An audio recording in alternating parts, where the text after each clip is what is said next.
Ввиду того, что данная дорога является федерального значения, у нас каких-либо, так скажем, полномочий, рычагов таких не было. Но все-таки это на территории Республики Ингушетия. И за каждый квадрат метра, неважно что-то, мы отвечаем лично я.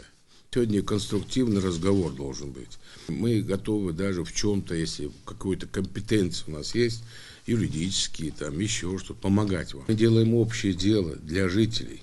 До 15 февраля будет положительное заключение.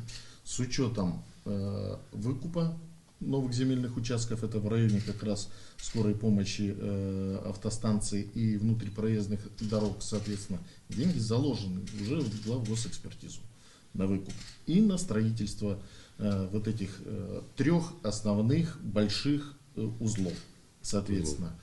Деньги в экспертизе заложены до конца 2025 года, но есть практика у нас такая, что при ускоренных темпах, то, что мы и стараемся понимаем важность столетия республики, соответственно, выборы президента, подрядная организация готова выполнять эти работы при получении, соответственно, проектных документаций. Постараемся до конца 2024 года выполнить в полном объеме все 6 километров автомобильных дорог.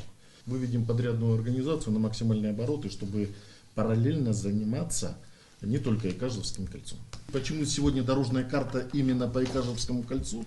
Это там, где мы уже видим и знаем конкретно. А в марте месяце сядем и распишем дорожную карту по всем основным узлам со всеми сроками производства работ и готов за каждые сроки, которые указаны в дорожной карте,